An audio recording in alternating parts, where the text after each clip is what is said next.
Que bênção, glória a Deus.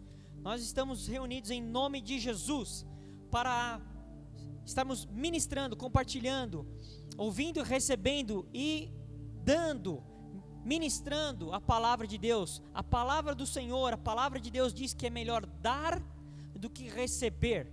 Isso é uma verdade, um princípio de Deus que nós precisamos sempre entender no Senhor. Nós precisamos compreender essas coisas. Em decorrência de tudo aquilo que Deus tem feito, falado, direcionado, a palavra de hoje, ela de certa forma, ela faz uma conexão com aquilo que foi compartilhado na ministração anterior, que nós falamos sobre os filhos da promessa. Essa palavra de hoje, ela faz uma certa conexão com isso, porque hoje nós vamos falar um pouco sobre a terra prometida, a tal terra prometida, que muitos de nós, quase praticamente todos nós, já ouvimos falar de um jeito ou de outro, dentro ou fora de contexto de igreja. Terra prometida, nós vamos falar um pouco hoje sobre a terra prometida. É evidente, é claro que não tem como esgotar o assunto numa ministração só, porque a questão da terra prometida é algo absurdamente profundo. Mas nós vamos startar alguns princípios, estabelecer algumas verdades, liberar alguns princípios de Deus aqui. E eu quero convidar você a começar lendo comigo aqui em Gênesis, o livro de Gênesis, no capítulo 12, no verso 6. Se por acaso você não sabe onde está o livro de Gênesis, vai no índice, que ele vai te revelar. Gênesis capítulo 12, no verso 6.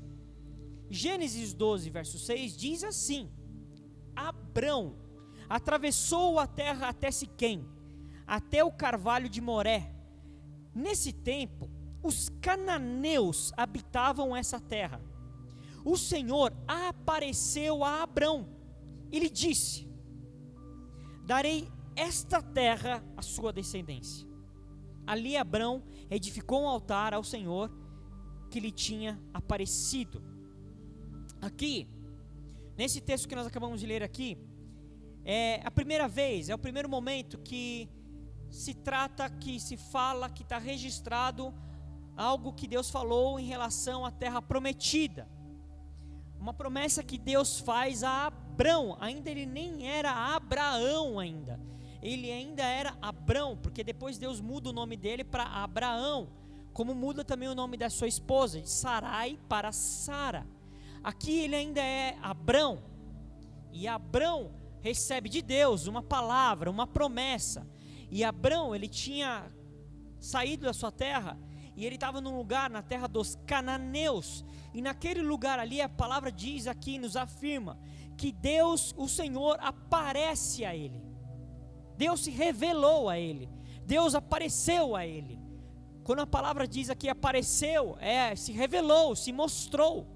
Deus aparece a Abrão e diz algo para ele.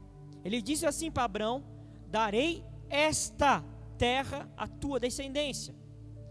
O português aqui, a língua portuguesa aqui, nos ajusta e nos ajuda a entender essa questão aqui, porque não é essa, é esta. E nós aprendemos lá no nosso estudo na língua portuguesa que esta significa que é algo perto, algo aqui, essa e aquela. Então é esta, ou seja, aonde ele estava, aonde Abraão, que ainda era Abrão, estava. Deus falava assim: esta terra vai ser da sua descendência. Ele estava ali na terra dos cananeus. Ele faz essa promessa.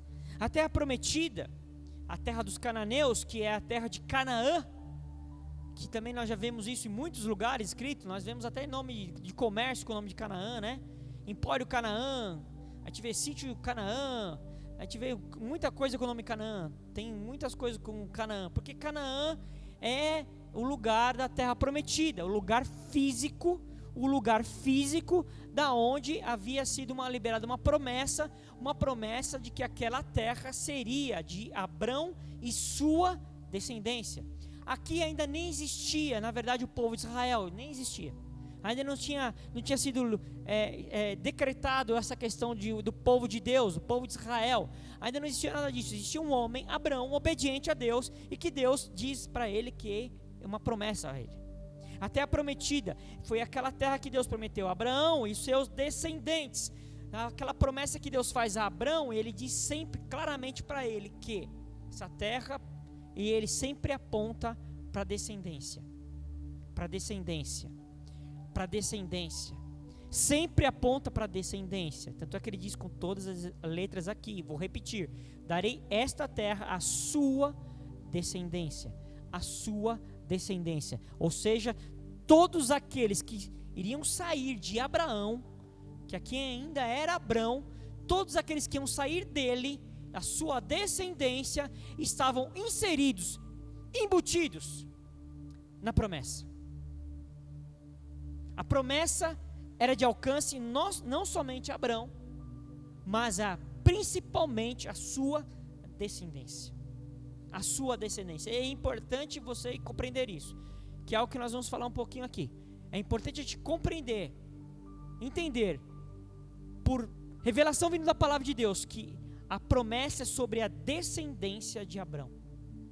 E ali também, lá na frente nós vamos ver também, e é também uma outra expressão bastante conhecida, que era uma terra que manava leite e mel, leite e mel, leite e mel. Talvez para a nossa cultura, principalmente a nossa cultura ocidental, principalmente nos tempos de hoje, isso às vezes a gente não entende muito bem o que isso significa.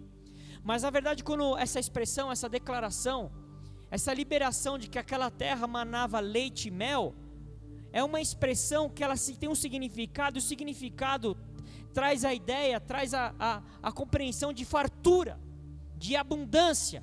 Uma terra que mana leite e mel é uma terra abundante, farta, uma terra boa. É uma terra que não é uma terra que tem escassez, que tem falta, não, pelo contrário, é uma terra que tem abundância. E aqui foi aplicada essa declaração sobre a terra de Canaã, porque ela era rica em alimentos e todo tipo de bens. Quando a gente vai ler lá em Números capítulo 13, no verso 27, fala sobre isso. Era uma terra boa, uma terra farta, que não tinha falta de nada. Pelo contrário, é uma terra abundante em várias situações. Não era só de um aspecto, de um tipo de coisa, não, ela tinha várias situações de abundância. E aí era uma terra boa, e essa terra Deus promete a Abrão, e lógico, evidentemente a Abraão, depois Deus muda, e o nome dele e a promessa não vai cessar, nós vamos ver aqui. Você sabe que, não sei se vocês lembram, mas o cantor, que quem tem mais de 10 anos vai conhecer muito bem, principalmente quem tem na faixa de 30, 40, 50, Michael Jackson, que era muito conhecido, muito famoso, um cantor pop muito conhecido. E o Michael Jackson, ele tinha uma propriedade, um rancho na Califórnia, que ele tinha dado o nome para aquela propriedade, para aquele rancho, para aquele lugar espetacular de Neverland, terra do nunca. Terra do nunca. O Michael Jackson tinha um lugar chamado Terra do Nunca, Neverland. Ali parecia um parquinho de diversões, uma mini Disneyland. Ali tinha de tudo que pode imaginar. Ele entendia que aquele lugar era uma terra de fantasia. E muitos de nós, eu estou falando isso daqui para fazer um comparativo, como que às vezes a nossa mente, principalmente a nossa mente que foi introduzida no meio evangélico, equivocado, às vezes pensa, age, e nós pensamos que às vezes a terra prometida é uma Neverland, é uma terra da fantasia, é a terra da diversão, é a terra do nunca. Não tem nada a ver. A terra prometida não é um lugar que a gente vai lá para se regalar, para se divertir, para não ter trabalho, para ter tudo que a gente quer com nenhum esforço, que é só diversão, não tem responsabilidade, porque é a terra do nunca. E o Michael Jackson usou esse nome porque ele, na verdade, fez uma integração, uma ligação com a Peter Pan, porque Peter Pan, quem assistiu Peter Pan tinha a terra do nunca, que era a terra que não tinha sofrimento, não tinha responsabilidade, todo mundo era criança. E criança não tem responsabilidade, não tem nada ali de compromisso. E a terra prometida não é isso.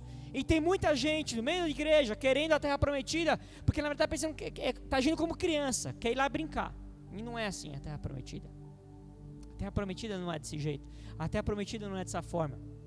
E Deus nos mostra algumas coisas sobre esse lugar, Canaã, na palavra dele, E na verdade tudo aquilo que a gente vai ver, tudo aquilo que a gente já leu, tudo aquilo que você vai ler, tudo aquilo um pouco que a gente vai falar hoje, na verdade, essas situações, ela tem aplicabilidade na nossa vida espiritual hoje, porque aquilo ali era uma sombra, era uma tipologia do que Deus tinha para o seu povo, porque aquilo que Deus tinha em Jesus Cristo, através daquilo que Deus fez através de Jesus, ele inaugura um novo tempo para nós, principalmente algumas questões de cunho espiritual. Jesus libera sobre nós, através de Cristo Jesus, nós temos acesso, nós começamos a ter acesso a algumas coisas que antes, sem Ele, nós não tínhamos acesso. Nós, os chamados que na época, né, vamos dizer assim, a linguagem da palavra, os gentios, nem os judeus. Só em Cristo Jesus, na verdade, nós temos esse alcance. Semana passada, na outra ministração que eu falei sobre os filhos da promessa, Paulo falando em Gálatas, ele diz quem são esses filhos da promessa. Não são aqueles que seguem a lei, pelo contrário, são aqueles que estão em Cristo Jesus. Esses sim são os filhos, são aqueles que têm o direito de herança. E aqui, essa questão aqui nós precisamos compreender. Mas uma coisa assim que eu quero já começar a tratar aqui sobre essa questão da terra prometida, que Deus promete para Abraão, essa promessa continua quando ele vira Abraão, depois para o seu filho Isaac, depois para o seu filho Jacó, aí Jacó tem os seus filhos, são formadas as tribos, eles ficam um período ali, depois nasce José morre. Quando José morre, a Bíblia diz que lá o Egito ele era muito, muito conhecido, mas depois foi passando os anos, o Egito não sabia mais quem era José, e aí o povo de Israel, na verdade começa a ficar escravo, eles ficam escravos. Depois aparece Moisés os tira do Egito, passa pela aquela situação toda no deserto, para depois aí sim Deus usar Moisés para falar sobre a terra prometida. Mas nem Moisés entra naquela chamada terra prometida. Na verdade quem conduz o povo lá é Josué. Eu fiz um resumão. Nesse resumão eu passei muitos e muitos anos, centenas de anos. Então, o que acontece? E quando lá o Moisés está com o povo no deserto, saiu com o povo, fala assim, agora nós vamos tomar posse, agora nós vamos para a terra. Aí o que acontece? Ele separa 12 espias. Para quê? Para ir lá espiar a terra, cada um de uma tribo. E eles vão espiar a terra, eles ficam ali olhando, eles vão lá e ficam ali, dias ali olhando, vendo tudo o que acontece, o que a terra é, como a terra não é, como funciona, qual que é o tipo de povo lá, como que o povo age, como que a estrutura das cidades, a estrutura do povo, tudo. E a palavra do Senhor diz que esses espias voltam. Eu vou convidar você a ler comigo. Números capítulo 13, verso 33. Eu não vou ler todo o contexto aqui para a gente não perder a linha do que nós estamos ministrando. Olha o que está dito em Números 13, 33. Olha aqui, olha o relato desses espias. Eles voltam de espiar a terra e dizem assim: também vimos ali gigantes.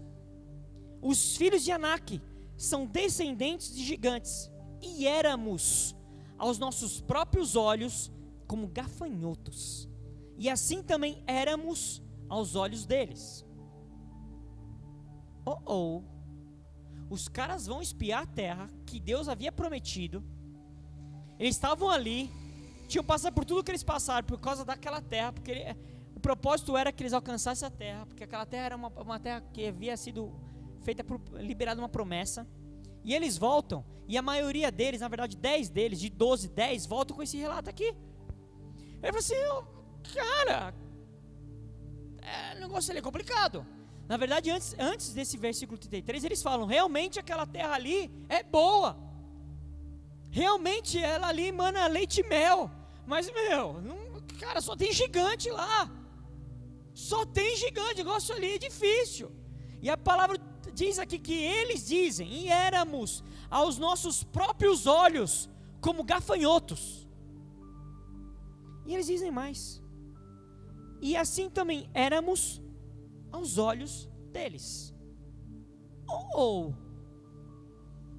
Eles foram para espiar a terra, ou foram para ir lá ver o contexto deles, olhar para eles.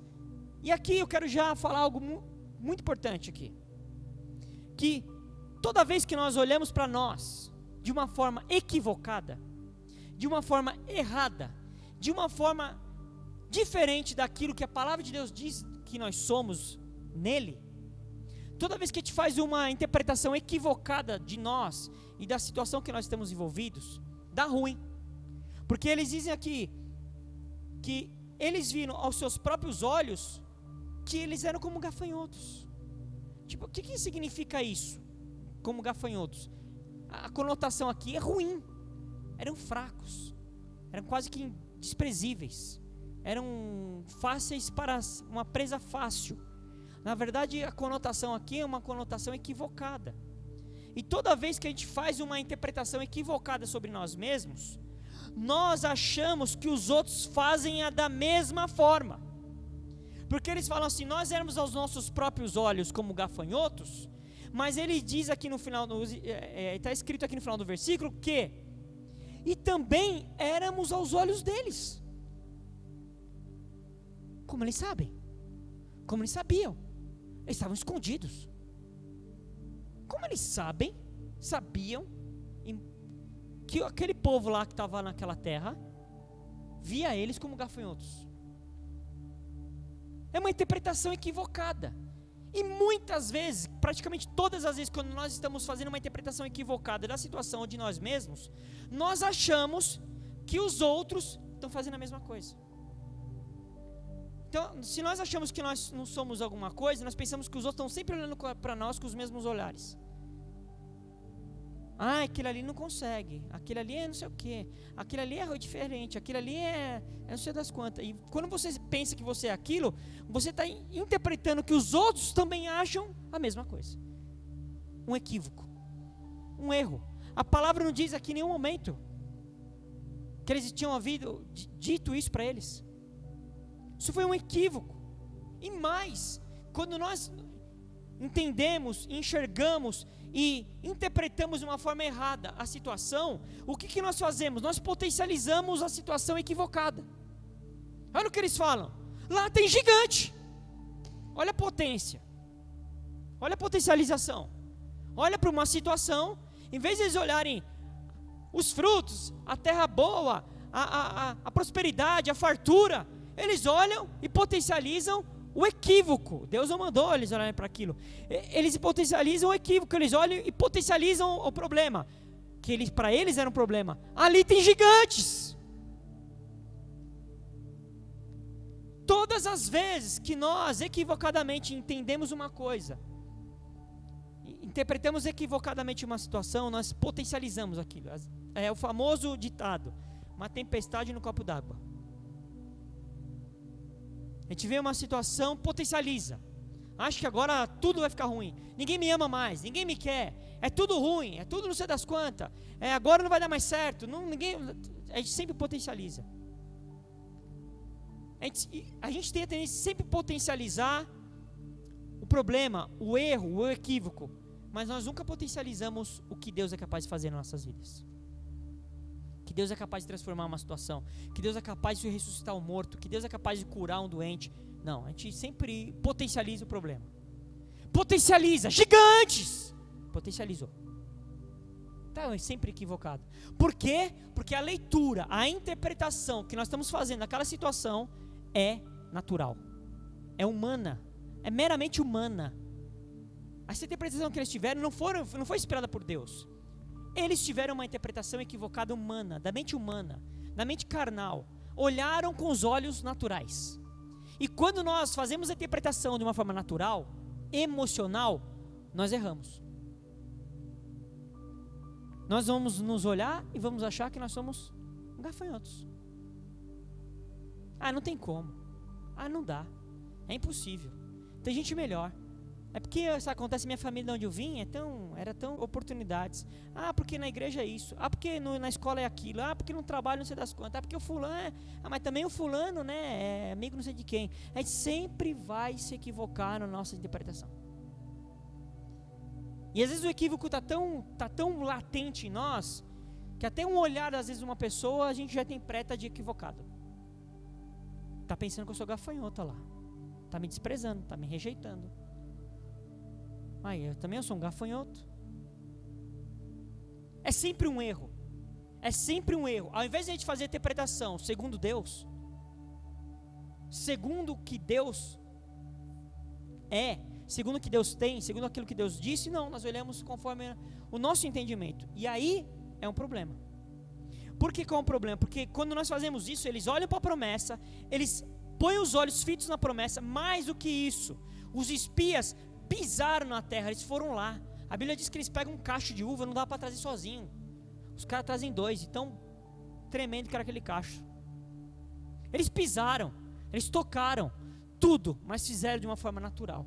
E quando nós fazemos isso, nós deturpamos a promessa. Nós olhamos para a promessa e deturpamos a promessa. Quando damos a ela um entendimento natural, aí acaba acontecendo uma situação. Leia comigo, um pouquinho mais para frente, Números. Olha a consequência daquilo que eles fizeram. Números 14.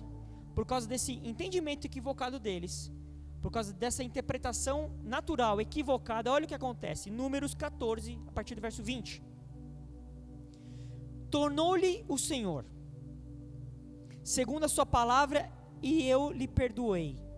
Porém, tão certo como eu vivo, porque aqui Moisés tinha intercedido para o povo começou a falar um monte de coisa errada, Moisés intercede, aí Deus falou, não, tudo bem, eu vou perdoar eles, mas ele fala assim, tão certo como eu vivo, e como toda a terra se encherá da glória do Senhor, nenhum dos homens que tendo visto a minha glória, e os prodígios que fiz no Egito, e no deserto, todavia me puseram à prova já 10 vezes, e não obedeceram a minha voz.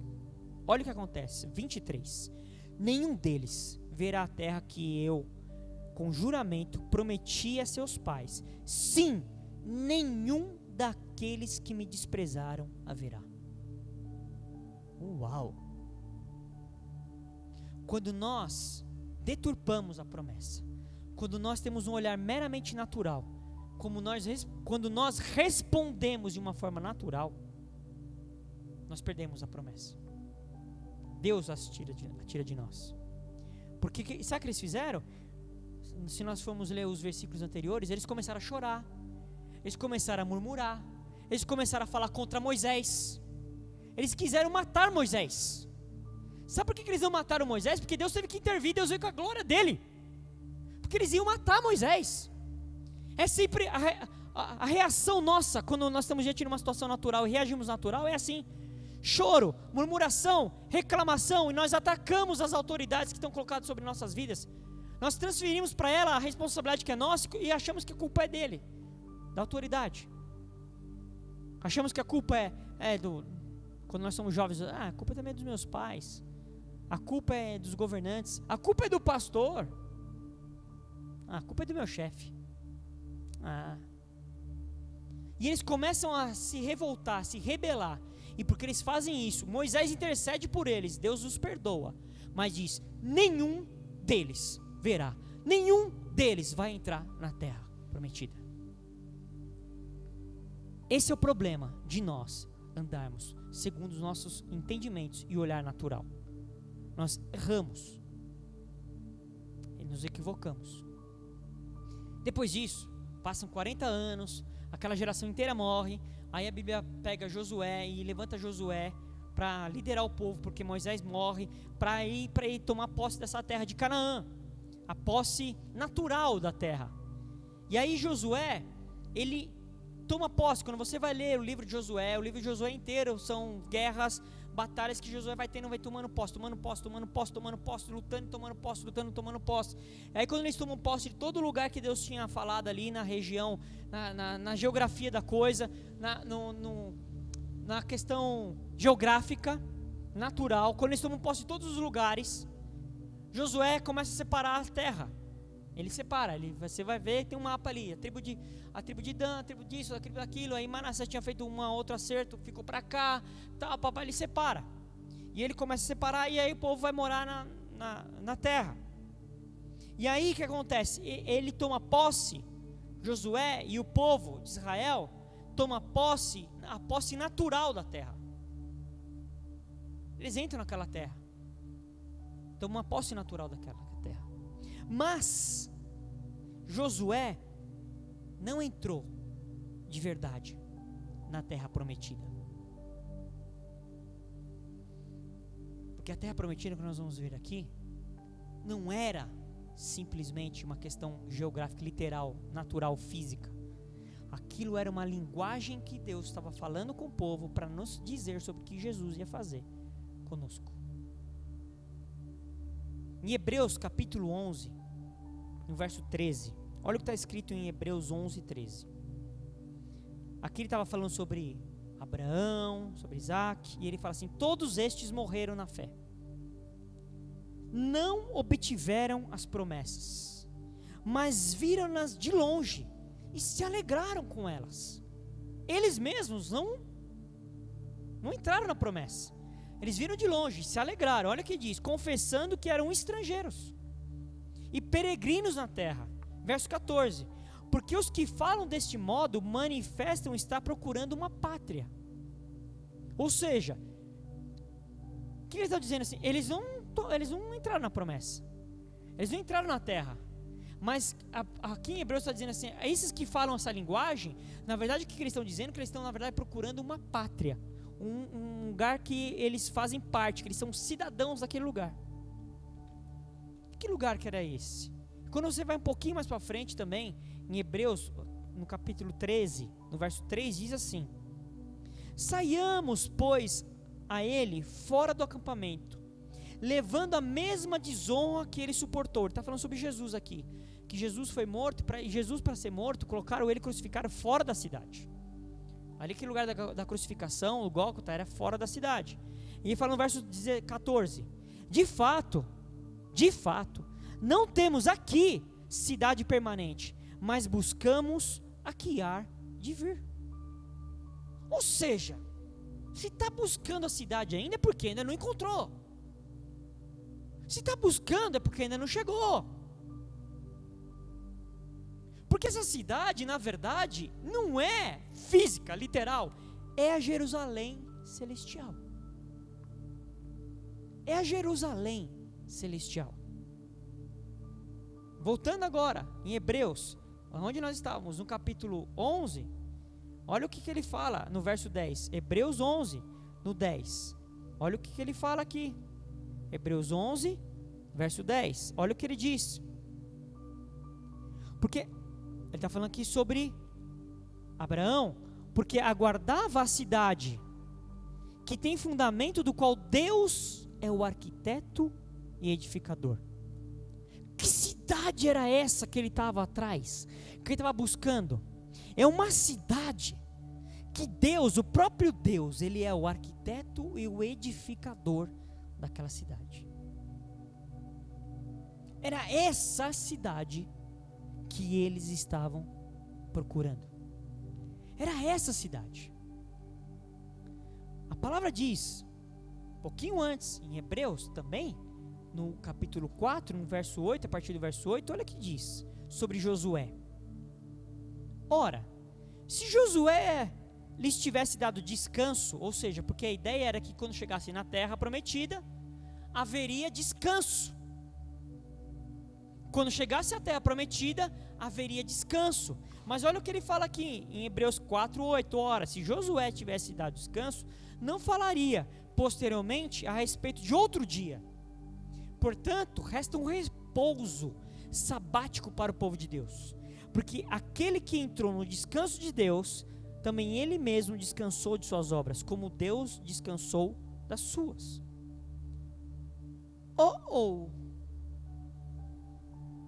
Mas Josué não lutou, não venceu, separou todas as terras lá. Tanto é que no capítulo 22 de Josué, no verso 4, ele diz assim: agora o Senhor, seu Deus, já concedeu repouso aos irmãos de vocês, como lhes havia prometido. Voltem, pois, agora e vão para suas tendas, a terra que lhes pertence, que Moisés, seu servo, deu a vocês do outro lado do Jordão. Ele falando ali sobre Manassés. Mas Hebreus está dizendo que ele não alcançou o descanso, ele não chegou, ele não teve esse descanso. Por quê? Porque o descanso também só encontramos em Jesus. Jesus é o nosso descanso. Jesus é o sábado. Ele é o Senhor do sábado. O sábado, o descanso sabático, o Shabá, é só encontrado em Cristo Jesus. É uma questão espiritual e não natural. Por isso que é um erro olharmos hoje para Israel natural, para Jerusalém natural atual, achando que ali é a referência. Não, a nossa referência, a nossa pátria é celestial. Celestial. Celestial.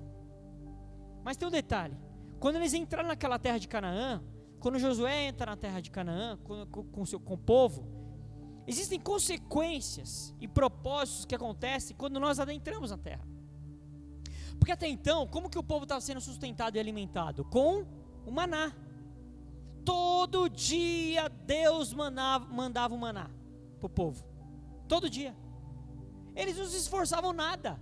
Não plantavam, não colhiam, não regavam, não preparavam a terra, não edificavam, não construíam nada. Não faziam nada, mas todo dia vinha maná. Porque maná é o alimento que é o alimento do deserto. Todo dia. Todo dia Deus liberava o maná, sem eles fazerem nenhum tipo de esforço. Aí eles entram, tomam posse ali de um pedaço daquela terra. E acontece uma coisa aqui. Olha Êxodo 16:34. Olha o que diz: como o Senhor havia ordenado a Moisés, assim Arão o colocou diante da arca do testemunho para o guardar. E os filhos de Israel comeram maná durante 40 anos, comendo maná. E tem muita gente que quer maná, quer o maná. Mas vamos lá. Até que entraram em terra habitada. Comeram maná até que chegaram aos limites da terra de Canaã. Até o momento que eles entraram, Deus mandava maná todos os dias. Todos os dias. Sabe por quanto tempo durou? 40 anos sendo alimentados por maná. E esse texto que nós lemos aqui agora, ele conversa com Josué. Ele tem uma conexão com o livro de Josué, capítulo 5, a partir do verso 10. Olha o que fala Josué 5:10. Olha o que ele diz aqui, ó. Fala assim, ó: estando, pois, os filhos de Israel acampados em Gilgal, eles já tinham adentrado. O que eles fizeram? Eles celebraram a Páscoa. No dia 14 do mês, à tarde, nas campinas de Jericó. Depois que eles entraram ali, teve aquela vitória de Jericó, né? Vocês lembram daquela batalha? Rodaram 3, nem batalha houve, na verdade foi o Senhor que deu a vitória, né? Eles rodearam 7 vezes, aí deram um grito lá, as mulheres caíram, blá, blá, blá, blá, blá, tomaram posse. Aí o que aconteceu? No dia seguinte eles celebraram a Páscoa, e olha o que aconteceu no verso 11: comeram do fruto da terra, daquele lugar. No dia seguinte a Páscoa, pães asmos e cereais tostados comeram nesse mesmo dia. Verso 12: no dia imediato, depois que comeram do produto da terra, cessou o maná, e não tiveram mais os filhos de Israel, mas naquele ano comeram das novidades da terra de Canaã. Olha, o que acontece? Eles estavam sendo alimentados por 40 anos pelo maná, como eu disse, sem nenhum esforço. Aí eles vão em direção à terra prometida. Tem aquela primeira vitória. Aí eles estão ali naquele lugar, ali naquela terra. Eles celebram a Páscoa. A Páscoa, o que significava? É lembrança da saída do Egito. E no dia seguinte eles comeram o fruto, o produto da terra. A terra era tão boa que tinha coisa para comer abundante. Eles comem. E quando eles comem daquele fruto daquela terra, Canaã, o maná cessa. Nunca mais comeram maná. Nunca mais. O que Deus nos ensina através disso? Você acha que o povo de Deus, nós hoje, os filhos de Deus, que somos hoje o povo de Deus, a igreja é o povo de Deus, nós temos que viver dependentes do maná, ou nós temos que viver do fruto da terra? Na terra prometida não tem maná, só no deserto. Se você quiser viver de maná, você vai ter que viver no deserto. Agora, se você quiser a terra prometida, a Jerusalém celestial, nação santa, aí você vai comer do fruto da terra. Só que tem um detalhe: o fruto da terra é você que labuta, é você que trabalha, é você que planta, é você que colhe, é você que faz o trabalhar. Deus é o seu provedor, mas é você, somos nós que trabalhamos. Ou seja, o que Deus diz para nós na terra prometida, o trabalho começa. Vamos trazer um contextualizar com a nossa situação de hoje. A igreja do Senhor. A igreja, quando nós adentramos na igreja, nós como se tivéssemos saído do Egito, adentrado num lugar espiritual, numa Canaã, uma Jerusalém celestial, como se fosse isso. Agora é a hora que você vai efetivamente começar a trabalhar. Trabalhar para quem? Para Ele. Agora você vai ter que orar como você nunca orou. Você vai ter que buscar a palavra. Você vai ter que dizer não para você. Você vai ter que matar a sua velha natureza. Você vai ter que jejuar. Você vai ter que, se tomar um tapa numa face, você vai ter que virar outra. Se pedirem para você caminhar 1 milha, você vai ter que caminhar 2. Se pedirem tua túnica, você vai ter que dar também a capa. Você agora vai ter que orar não só para os seus amigos, não para aqueles que te querem bem, mas você vai ter que orar pelos seus inimigos. Agora você vai ter que trabalhar na obra do Senhor. Você vai ter que ser frutífero. Porque a palavra de Deus diz lá em João, no capítulo 15, que Jesus é a videira e aquele ramo que está nele, que não dá fruto, ele corta. Então eu tenho que dar fruto. Crente passivão, crente de boa, crente que quer só bênção, crente que só quer glória, crente que só quer aleluia, esse não. Esse se perde na promessa. Porque na terra prometida, o trabalho começa. Na terra prometida, a terra é boa. Deus, o que Ele dá? A terra é boa. Vamos lá, vamos ler Deuteronômio agora, para vocês verem como que é essa terra. Terra boa. Deuteronômio 8. Olha essa terra que Deus dá. Olha que coisa tremenda.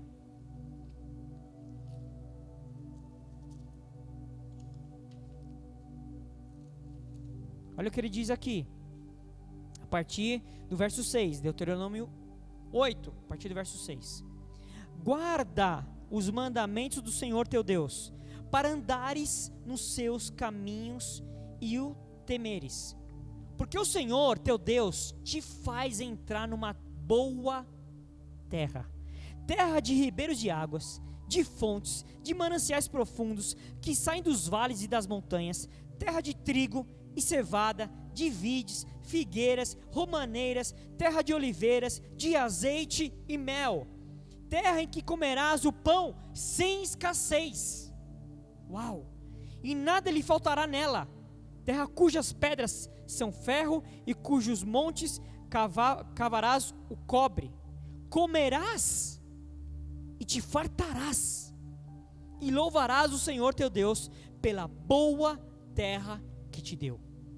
Uau! A terra é boa, a terra é farta, a terra produz, a terra não é estéril, a terra não é improdutiva. A palavra do Senhor diz aqui para nós aqui que vai comer, não é só comer não, é comer e vai se fartar, que o pão vai vir, não vai vir aquele pãozinho minguadinho, sabe, que você pega, recebe seu salário no mês ali, separa já aí, água, luz, aí será que vai sobrar? Não, é sem escassez. Aqui está dizendo que o pão é sem escassez, só que agora você não vai ficar esperando mais não, filho.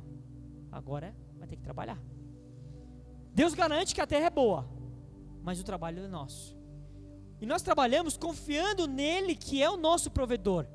Ele que é o nosso provedor. É Deus que nos dá força, nos dá vigor, nos dá graça, nos dá direção, nos dá sabedoria, nos dá discernimento para trabalhar, para discernir. E o fruto vai ser bom quando eu ando diante dele. Porque lá no verso 6 que nós lemos agora, ele está dizendo assim, ó: guarda os mandamentos do Senhor teu Deus, para andares nos caminhos e temeres.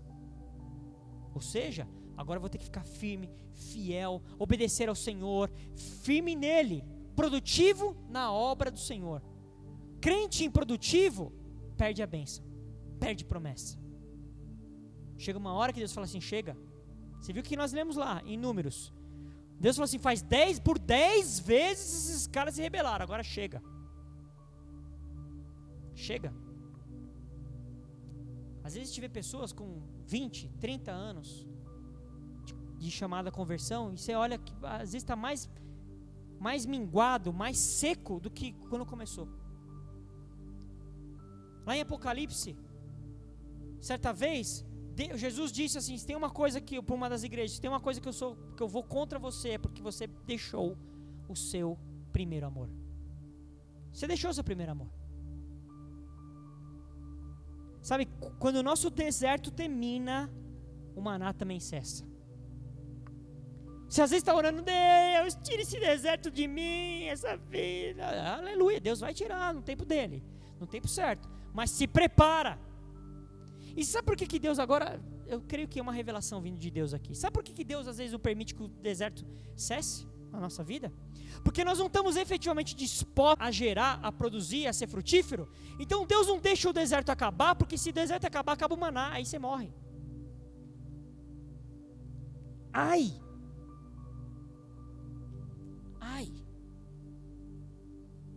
Às vezes Deus não está deixando o deserto acabar, porque Ele sabe que se acabar, o maná vai acabar também.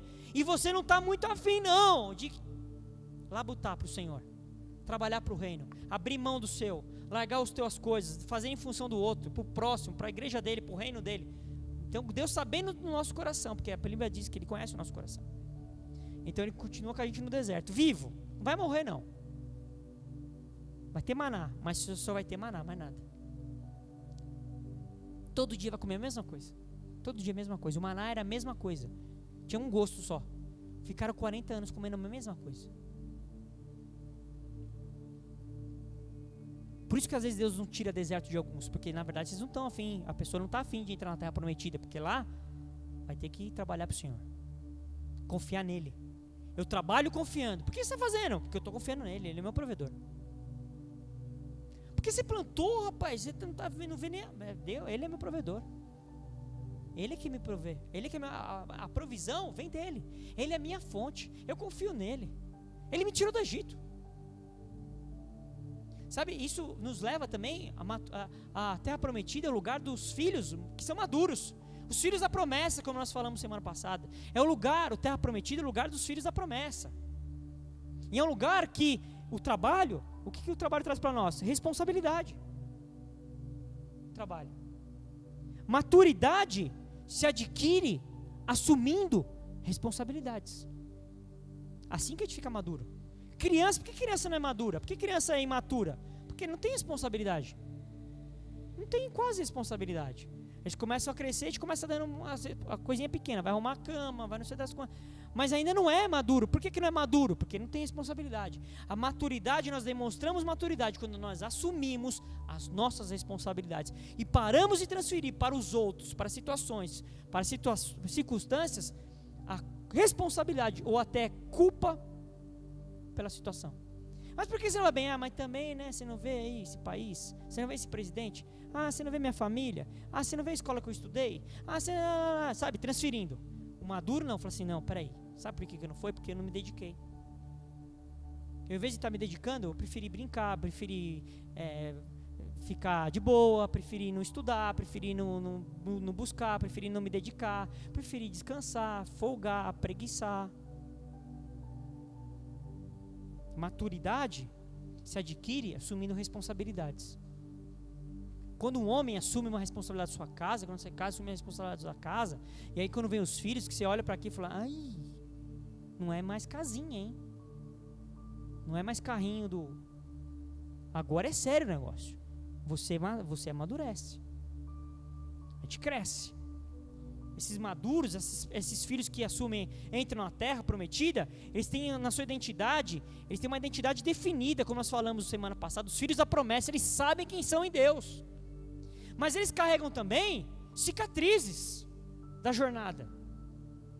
Qual que é o problema no contexto de igreja hoje? Tem muita gente com feridas expostas.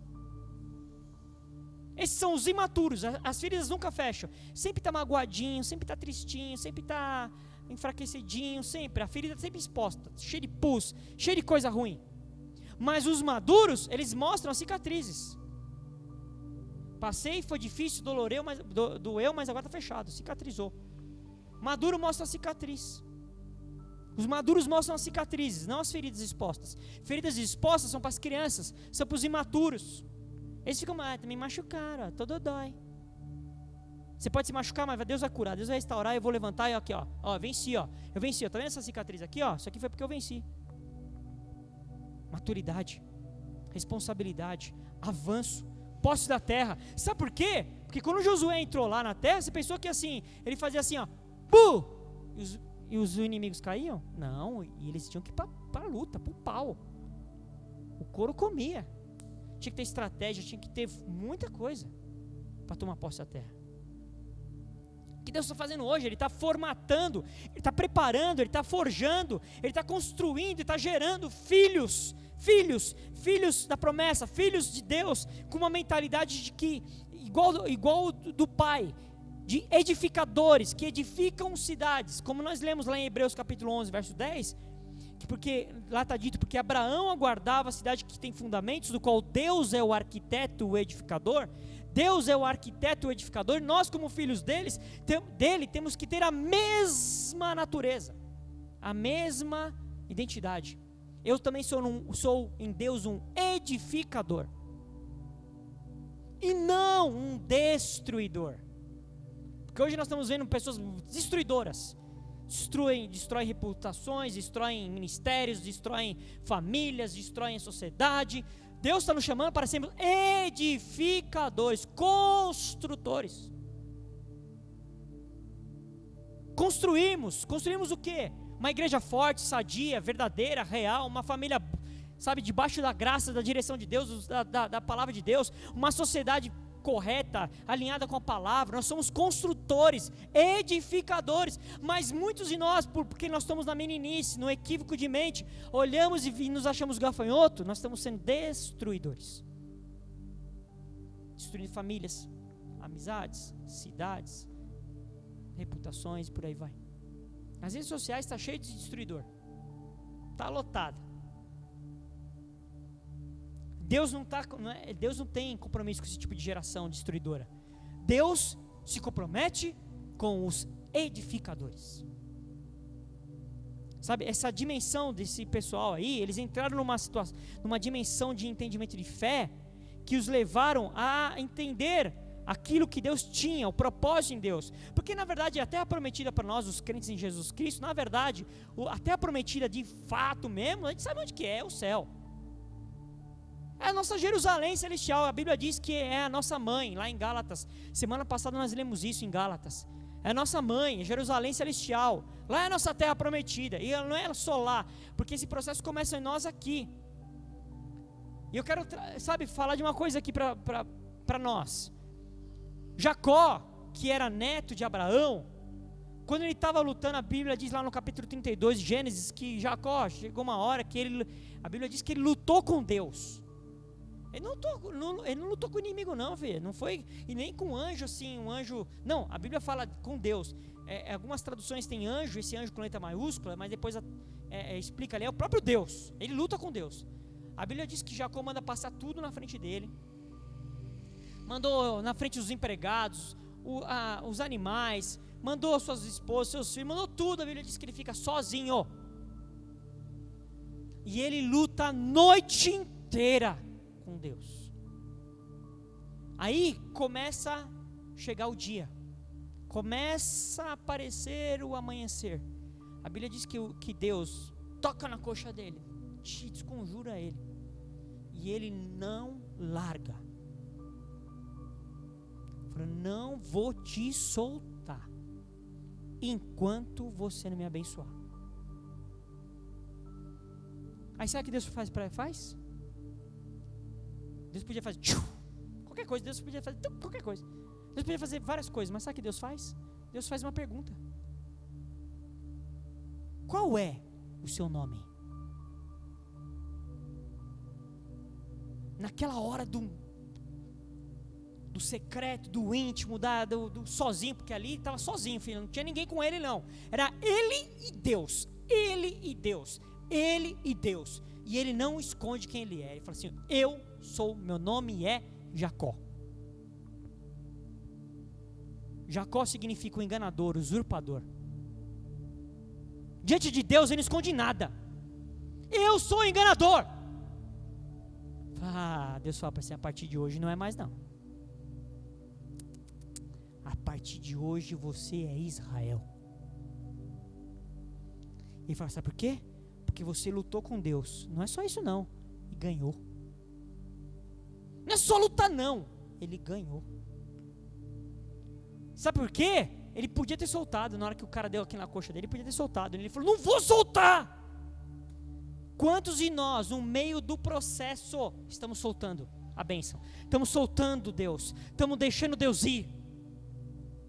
No meio do processo. Está no processo, na parte mais crucial, na parte mais nevrálgica, na parte mais intensa, na luta mais forte. Solta, larga, deixa ele ir. E porque ele não largou, Deus o abençoa. Muda a vida dele, muda a identidade dele. Porque no capítulo 28, anterior a essa situação, quando ele está falando sobre algo que tinha acontecido ali, no verso 12, Jacó tem um sonho. E olha o que aconteceu. E sonhou, verso 12, capítulo 28 de Gênesis. Eis que estava posta uma terra, uma escada cujo topo atingiu o céu. E os anjos de Deus subiam e desciam por ela. Verso 13, e eis que o Senhor estava perto dele e lhe disse, eu sou o Senhor, Deus de Abraão, seu pai, e Deus de Isaque. A terra que você está deitado, a darei a você e a sua descendência. Ei, aqui não está falando que ele era Deus de Abraão, Isaque e Jacó. Aqui só fala que Deus era Deus de Abraão e Isaque.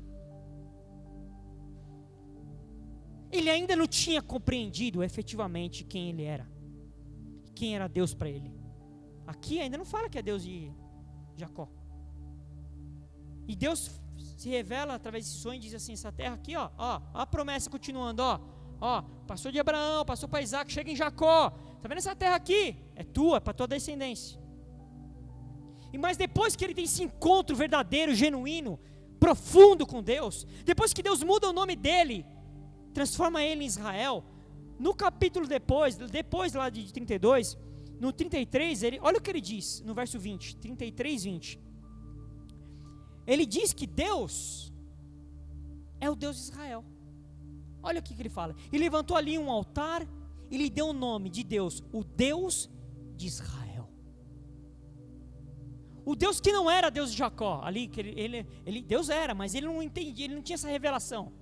Agora, ele fala assim, agora é Deus, não é Deus de Jacó, é Deus de Israel. Ele era o Israel de Deus. E daí, nasce a nação de Israel. Dele saem as tribos. Agora, depois que nós temos efetivamente um encontro com Deus, e nós não largamos Deus, mesmo diante do momento mais difícil, Deus vira meu Deus. Essa palavra no original aqui, Deus de Israel, é a palavra El Elone Israel. Deus de Israel. Deus de Israel. Ali Deus gerou uma nação. Por quê? Porque a maturidade trouxe um momento de responsabilidade. Tem a hora que no meu filho não é mais pai, mãe, passarinho, papagaio, o banco, o financiador, o agiota, o tio, o amigo, o pastor, ninguém. É você e Deus. Nessa hora Deus faz uma obra. E aí no capítulo 35, verso 10, olha o que diz. Deus disse a ele, você se chama Jacó, mas o seu nome não será mais Jacó, o seu nome será Israel. E lhe deu o nome de Israel. Disse-lhe mais, eu sou o Deus Todo-Poderoso. Seja fecundo e multiplique-se. Uma nação e multidão de nações sairão de você, e reis procederão de você. A terra que dei a Abraão, a Isaque, também dei a você.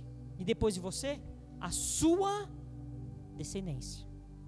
Descendência. Descendência. Descendência. Descendência. E eu finalizo a ministração com isso aqui, como eu comecei. Descendência.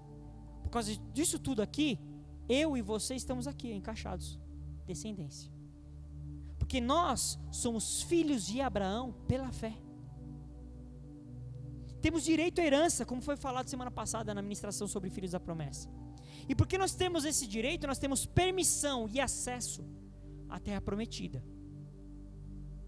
Nós somos filhos de Abraão, nós somos essa descendência. Gálatas capítulo 3, verso 29 diz assim: e se vocês são de Cristo, não é da igreja X, Y, Z, H, não, se vocês são de Cristo, são também descendentes de Abraão e herdeiros segundo a promessa. Olha eu aqui, olha você aqui, descendência. Se somos descendentes, somos filhos da promessa. Se somos filhos da promessa, temos direito à terra prometida, que é uma terra boa, que mana leite e mel. Não somente natural, mas principalmente espiritual. Em Deus, nós temos uma abundância de graça e revelação, de vida. Nós somos descendência de Abraão e temos direito e acesso à terra prometida. Que Deus te abençoe, que você possa compreender essa palavra em nome de Jesus. Amém?